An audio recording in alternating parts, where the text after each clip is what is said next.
Hello friends, Anderson here. This is Kill 10 Rats plays Ironsworn Chapter 2, Episode 18 in the never-ending at least in the very long story arc that we are currently still engaged with. And by the way, thanks for sticking with this rather lengthy unfolding tale that I'm doing my best to keep within my grasp all the story strands of and hope to wrap up in the next 2 or 3 episodes, hopefully. I very much appreciate that the viewership on this has not actually gone down significantly over time, but has been very, very stable, so thanks for watching. And for liking, for commenting, for subscribing. I also have a podcast, it's called Fortress, it's our own channel, and blah blah blah blah blah blah blah blah. Thank you. So, we pick up where Kynan found a rest spot, and where I then started recording another episode, and where I rolled up a delve result that was successful, strong hit, which I'll mark progress for. I'll explain why in a minute, which puts us to 8 progress on our delve. And then I rolled up a result for this strong hit, which was find a helpful denizen. I rolled up the denizen, it was a glimmer, and this is where our world building episode comes in that I made in between. So there is a episode that goes into detail how a glimmer as an entity fits into our lore.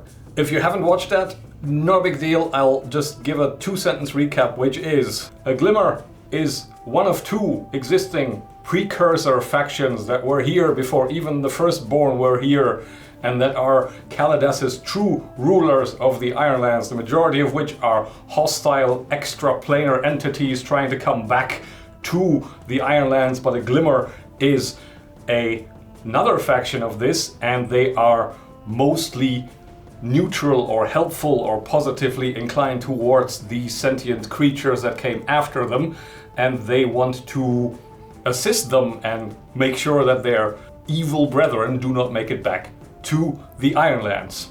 So Kynan encounters a glimmer after finding that nightmare equivalent of the grave of Ratka. And based off of the account of a glimmer, I think we can also spin the tale forward into where the glimmer will actually lead Kynan, because they do have a connection to the Star Chambers, which Asha and Saskia entered this nightmare grave through. And we assume that this is some sort of planar traveling device, which means there is an equivalent Star Chamber connection point here in the nightmare, which means that could be a way for us to potentially get back, which, in case the glimmer is really helpful, could be what the glimmer is leading us to. So I think it's time to take a look at the fiction, so let's dive on in. Kynan takes some time to recuperate in this tranquil place that he's found after dropping through the portal of sorts and landing on a pile of bodies. He uses the water dropping from a crack in the ceiling to clean himself up, and he sits down for a moment on a rocky protrusion against the cavernous wall with his eyes on that empty sarcophagus. Well, empty of a body, full of water that is spilling over and cascading down the steps and then pooling around it on the floor, but also somehow disappearing from there. And as he sits there and settles down, he feels the tension of being watched and the tension of being in a very frightening, hostile place bleed out of him. And even though he tells himself that he's only going to rest there for a minute or 2, he winds up falling asleep.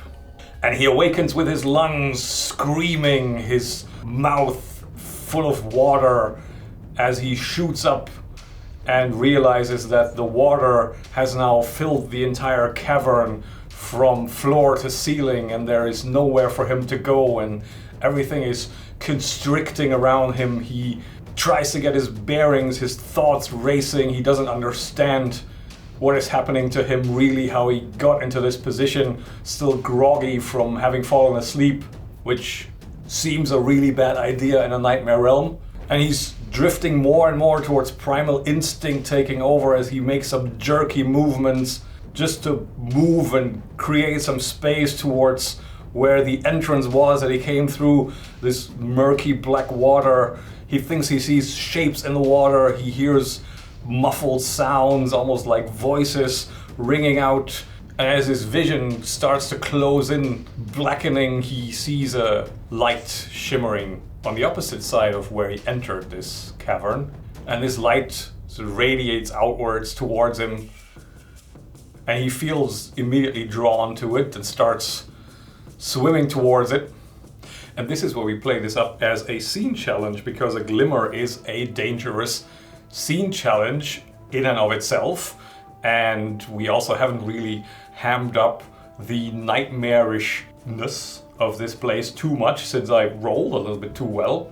I will come to regret these words. So I figured let's just make that a thing where Kynan actually, through falling asleep in the nightmare, just projects his worst fears on this very unstable reality around him, and all of a sudden he finds himself in this drowning situation, which may or may not be real, but I think if we die here, that's very, very real. And we've got the glimmering in the distance, and Kynan now having to meet this scene challenge of this nightmare to get to follow the glimmer towards the star chamber. So we're gonna make a dangerous progress track, and we're going to face danger as a first roll to make sure that we get closer to the glimmer. And if the countdown of the scene challenge track runs out, well, our breath runs out and we lose consciousness. And then what happens? I don't know. What happens if you lose consciousness in a body that's not really your body, where it's actually kind of lying on the other side of reality, or maybe it isn't. I don't know how this works, but we'll have to work it out then. Let's hope it doesn't happen. Let's face danger with wits, I guess. Oh boy, that's a miss.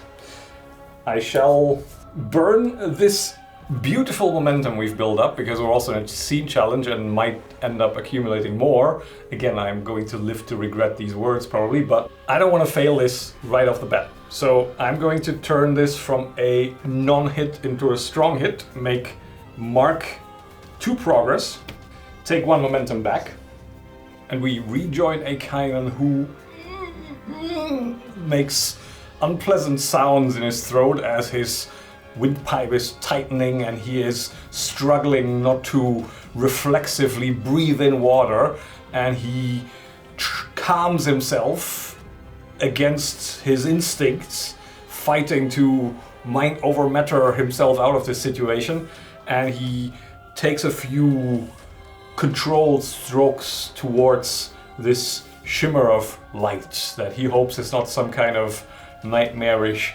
will-o-wisp to lure him to his doom, but he has this foreboding sense of shapes around him in this dark water that all of a sudden engulfs him, and he feels like light is probably a friend in this circumstance. So let's roll another face danger and hope that we swim further towards the light.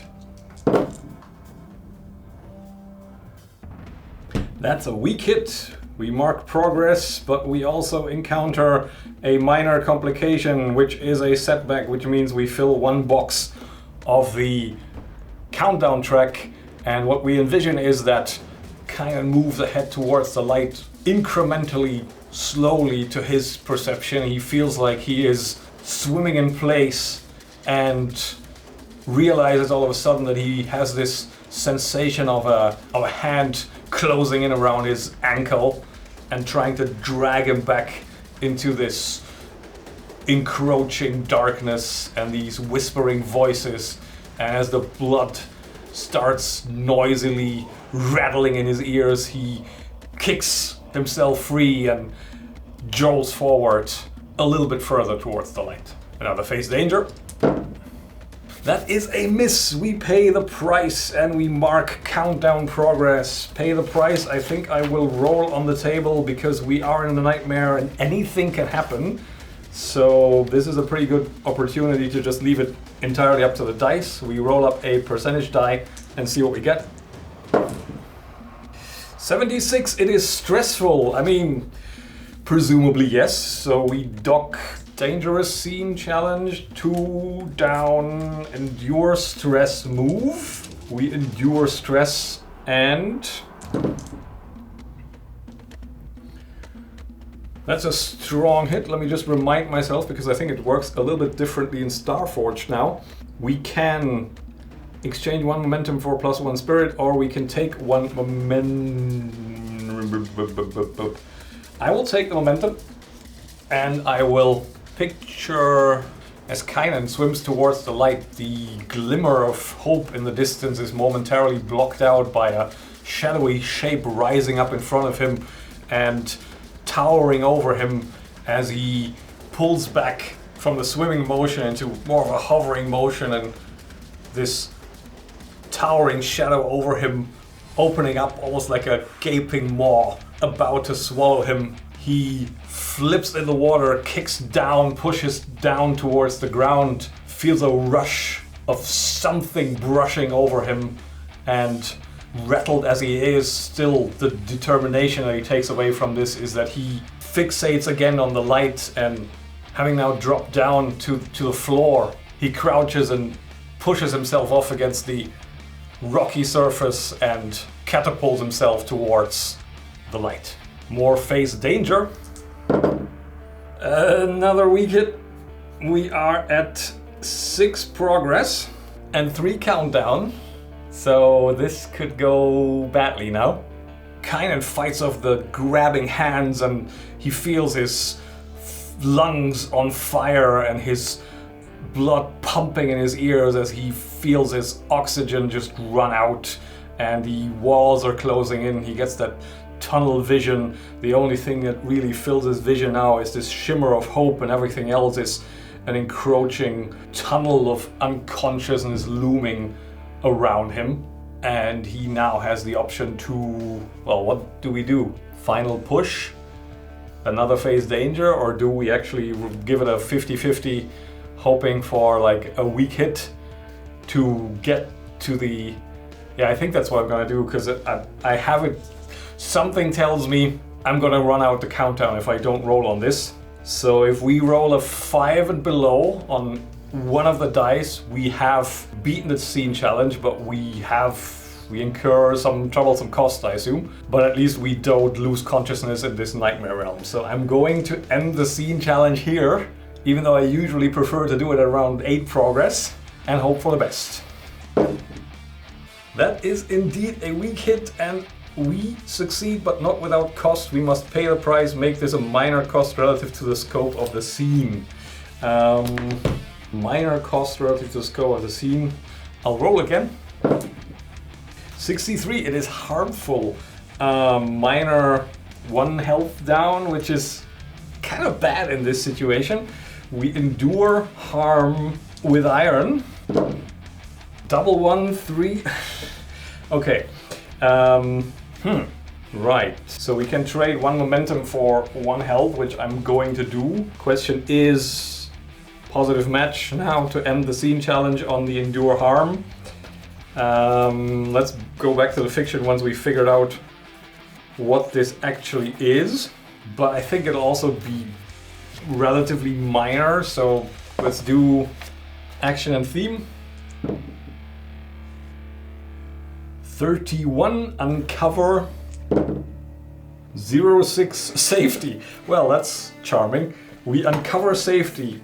So, scene challenge over. Kynan swims towards the light and pushes himself 1 last meter before his breath completely runs out and his body shuts down, and he breaks through the water surface through an opening in the ceiling that he is 100% sure wasn't there before, and he finds himself confronted by a strange sight. Like, he is bobbing out of a pool of water surrounded by a rocky cave-in, and he's in another cave, and there is a figure standing over him, a humanoid shape made up completely of luminous, shimmering light. He can if he looks straight at it, he can see the wall of the cave somewhat behind it, so it is partly translucent. It is also humanoid, but not entirely human. It is taller than a human, about a head and a half. The limbs are longer and more gangly. The whole shape is much more drawn out with an elongated torso and very thin hips and very long, thin legs, and with a head that is more cone-shaped towards the back.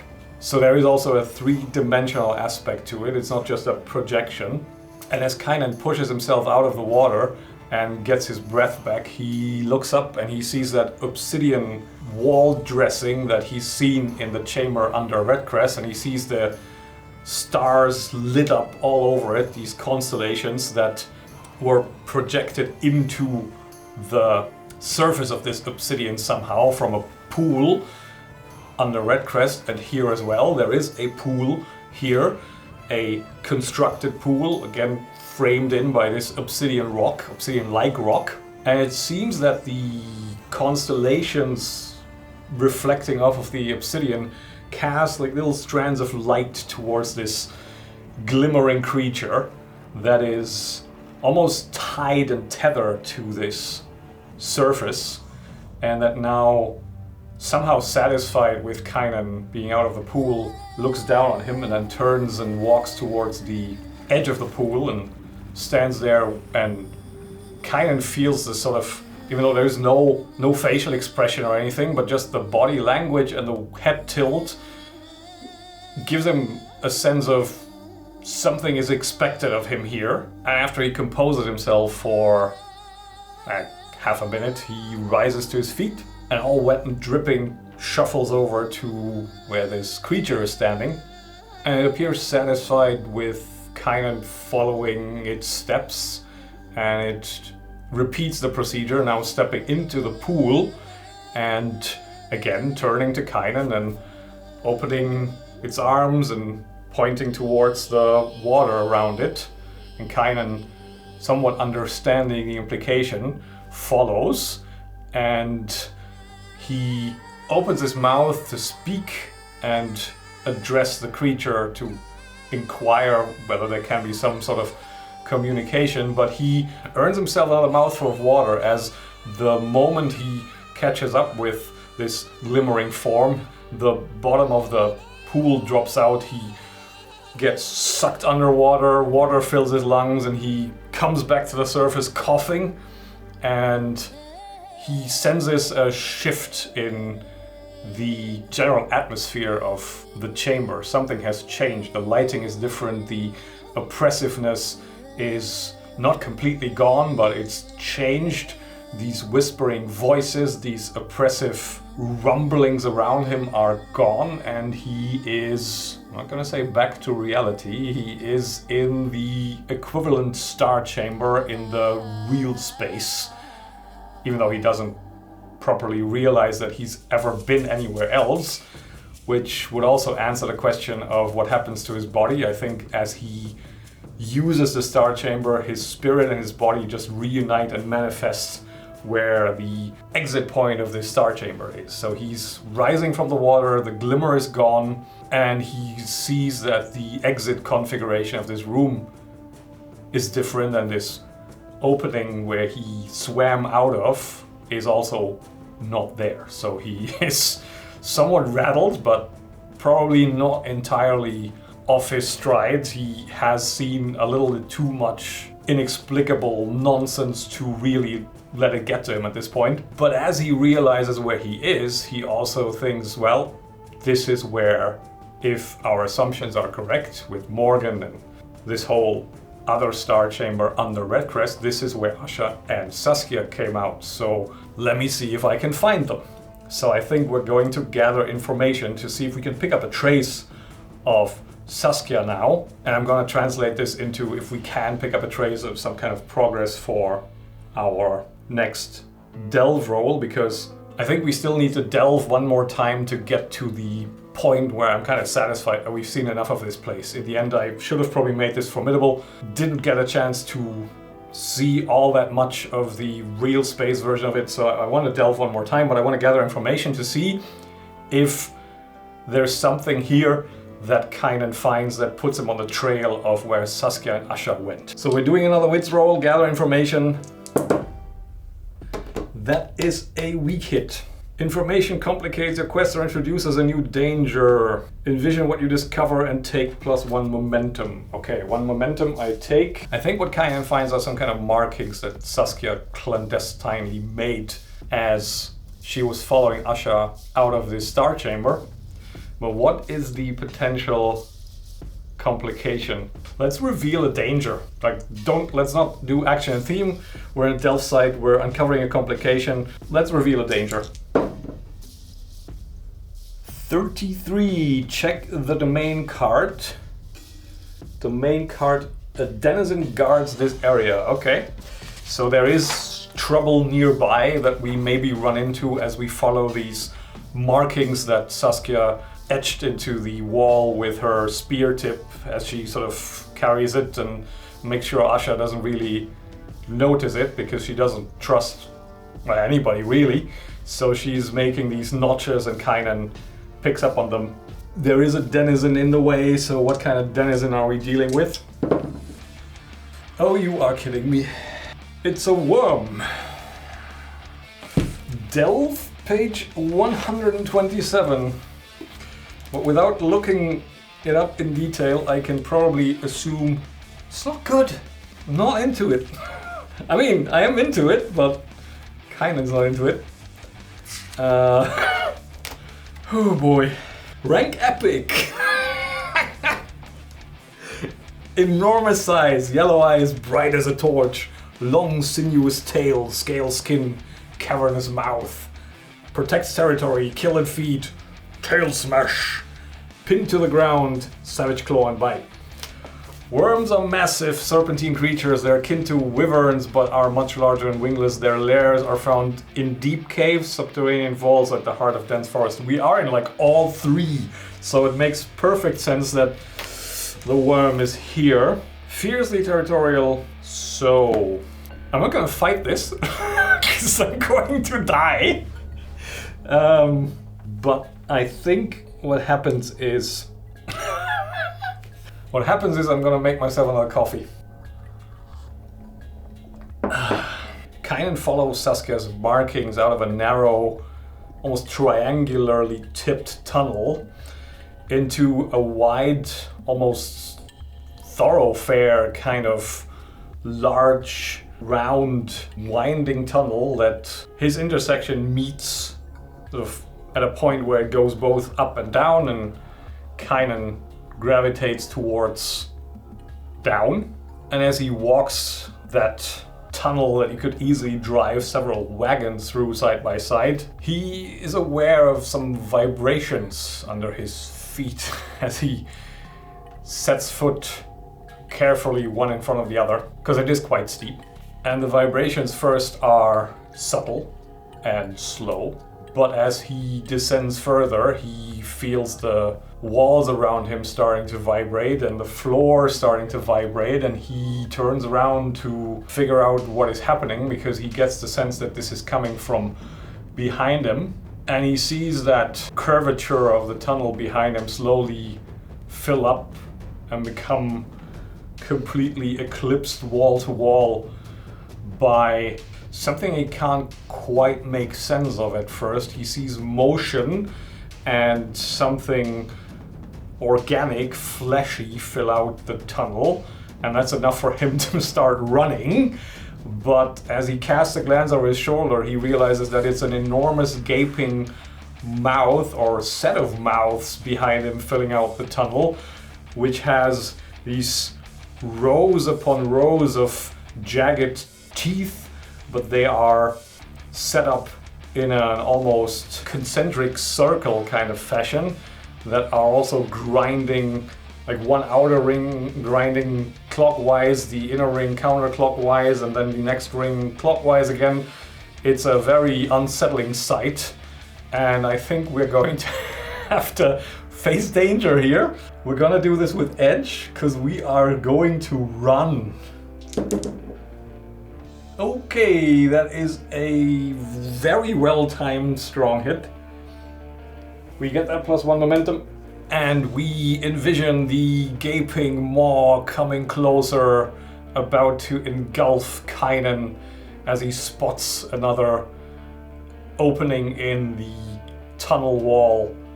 And while it's not another tunnel, it is a nook deep enough for him to just throw himself against the wall as the scaly skin of the worm slips past him and just doesn't stop coming. He is there for what feels like an eternity, pressed into the wall, and that foul stench in the air and that reptilian skin just a fist away from his nose is quite unsettling, but probably not quite as unsettling as being swallowed up by that meat grinder.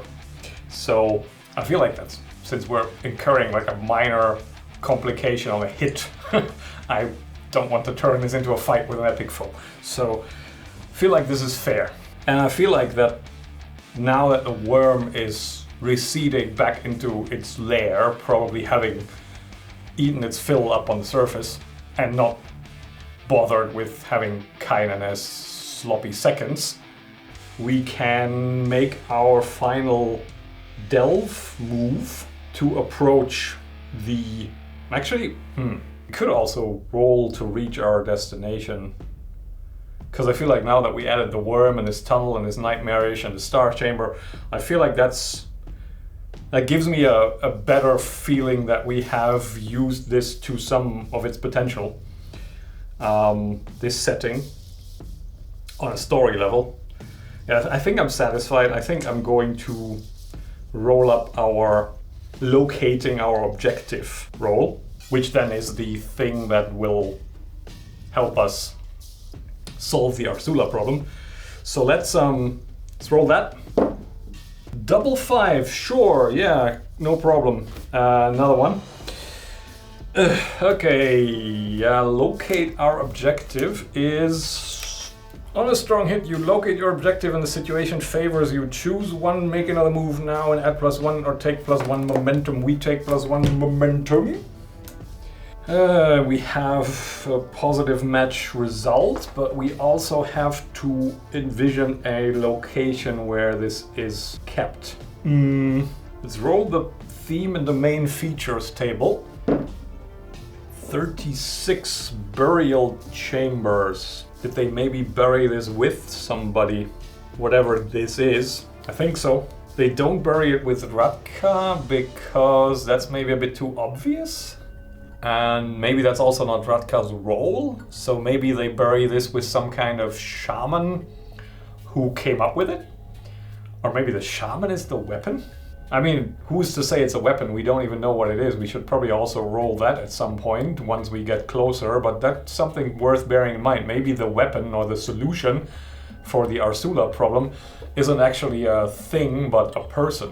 Like a purpose-filled sort of Iron Revenant kind of final vow to stick around in case of emergency and then come back and finish the job because they're somehow able to destroy Arsula. Maybe through the vow that they've made, they're able to destroy Arsula. So they have... Oh, I like that. It's like a shaman who sacrificed their eternal peace in whatever afterlife the Varu think of. And through trading that, obtain the power to destroy Arsula. So it's... let's go with that. Like that's our solution. That's the... In the burial chamber down there is a grave. And there is someone in there who has traded a vow and eternal rest for an existence of undeath, which then infuses them with the ability to permanently destroy. Oh, maybe that's like, yeah, that's really if that person forestalled their death and they're like on the precipice of perishing and going into the forever after, but they have the ability to take Arsula with them. So if they're basically, the way this solution, this weapon works is this person has to get close to Arsula and kind of embrace them, and then they both die and perish into some existence of nothingness. Like basically I'm taking you with me. Good. I don't know where that came from, but good. I like it. Now our positive match before we actually find the burial chambers. Let's roll action and theme again. 93 journey. 11 leader. Journey leader. What's his name? Steve Perry? Steve Perry down here with us. If I think of our journey and the only leader that comes to mind in conjunction with that is a former leader of a bunch of ne'er-do-wells who we have lost track of and whose marks we were following. So it stands to reason, how the hell would we... I mean, we could run into her here because she... Right. I think what could have happened is that Saskia follows Asha here. They go towards Arsula together. They go to wherever Arsula is kept, this sort of location of imprisonment where he is impaled by roots and tangled up in the tree, and iron is bleeding into him and he's being tortured. And something happens in there that makes Saskia, as Asha moves forward, Sasha reads the situation and goes like, okay, I'm out. And she goes into the opposite direction, tries to find a safe location, and goes down here into the tombs of the Varu. Maybe also runs afoul of that worm and doesn't really dare venture out anymore for fear that it comes back. Or maybe also runs into this undead that's interred here. Well, we can figure it out, but I think I have a pretty clear idea which journey leader prompt answer we have here and who that is. So let's rejoin Kynan in the fiction again as he hastily makes his way down the cavernous tunnel until he comes to an obviously crafted entrance portal in, again, the side of this passage. And it's decorated with the kind of imagery that he's already known from the Varu, which he takes to be a good sign, because he's looking for something the Varu have interred here. And he follows through and he sees these tunnels that all have little alcoves carved into them that are quite high enough to be... Well, they're higher than Kynan's head because they have to account for a raised platform, like a crafted wooden platform standing on support struts, and laid out on that platform on a blanket of furs and offerings and surrounded by whatever their relatives were gifting them towards the afterlife. So there's spears propped up against it in some cases, or shields, weaponry, but also jars of some sort of alchemical ingredients and medicine and animal bone crafted charms and jewelry and finery and headdresses and all sorts of items that you provide to your ancestors to guide them passage into the next life. And the mummified remains of the ancestors are propped up on this high berth, and there's still a short distance towards where the alcove is carved out, but they're resting like right underneath the ceiling of these carved alcoves that Kynan is walking past, and there's like to the left and to the right and intermittently in spaces as he walks through this corridor. And he walks past several of them, so feeling drawn towards, logically thinking whatever is it I'm looking for is probably somewhat recognizable, and he's drawn towards whatever the center of this burial ground is. Passes another one of these alcoves and finds an arm wrapped around his neck from behind, feels the cold blade of a dagger against his neck, and has this sensation of somebody exhaling warm breath on his skin of his back. Now, do I cut you to find out if you're real? Or how do we move on from here? I think it's safe to assume she's seen some shit down here, so she isn't quite sure whether Kynan is a figment of her imagination right now. Should we make a a compel move here. It's an outcome of a positive match, so I don't think we need to. Just go ahead, snap me at this point, I'd probably welcome it. And I think that's convincing enough for Saskia to like let go and laugh a little. And Kynan turns around and they look at each other and they do the arm thing, greeting each other. And that's where we pick it up next time, and we reach our solution to destroy Arsula. So thank you very much for watching. Catch you next time. Bye for now.